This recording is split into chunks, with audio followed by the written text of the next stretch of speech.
Fiza tahu benda ni masa Fiza 20 tahun. Nak salahkan mak ayah Fiza, adik-beradik Fiza pun tak boleh juga, sebab diorang pun tahu benda ni lambat. Dengan mak ayah Fiza ayah Fiza dia ada trauma dia masa dia muda-muda, dia kena macam ni, dia ada pengalaman dia juga. Tapi dia tak sembuhkan diri dia. Lepas tu dia kahwin, ada anak, dia lepaskan trauma dia dekat anak-anak dia.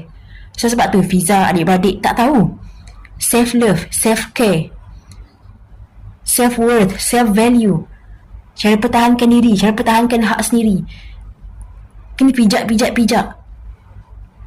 Kalau bersuara, nanti orang cakap kita jahat, orang panggil kita jahat, orang panggil kita pentingkan diri sendiri. Ya, contohlah kehidupan Fiza sebelum ni.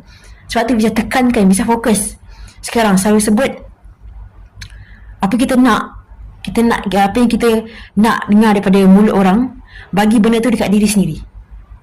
Ataupun kalau orang tanya apa kita nak, apa you nak, you kena suarakan. Tak boleh macam angguk-angguk ataupun cakap I ikut je, apa you pilih I ikut je. Macam tu lah Fiza sebelum ni. Sebab tu Fiza fokus ke arah situ. Sebab benda ni self-love, self-care, self-value, pertahankan diri sendiri, pertahankan hak sendiri. Kalau Fiza tak suka benda tu, Fiza cakap Fiza tak suka. Orang tu terima ataupun tak, yang penting orang tu tahu Fiza tak suka benda tu. Benda tu sangat-sangat bantu Fiza. Sebab tu Fiza buat video cakap benda pasal benda ni. Benda tu bantu Fiza. Kan? Nampak? Ada benda jatuh. So maksudnya yes, setuju, betul, ting. Tapi semua orang pengalaman lain-lain. So kalau nak buat video, buat apa yang dah tolong you, apa yang dah bantu you, ataupun macam mana you bangkit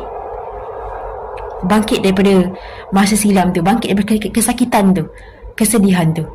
So buat video, tolong ramai orang. Ada view ke tak ada view ke, jangan risau. Kalau benda tu bermanfaat, benda tu pernah tolong you, maksudnya benda tu akan tolong orang lain juga.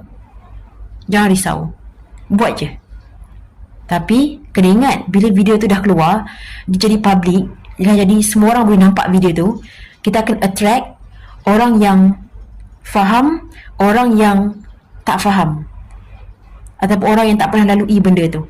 Tak ada masalah. Yang penting you dah tolong ramai orang. 80%, fokus dekat 80% yang dah bantu ramai orang tu. Fokus dekat benda yang positif, benda yang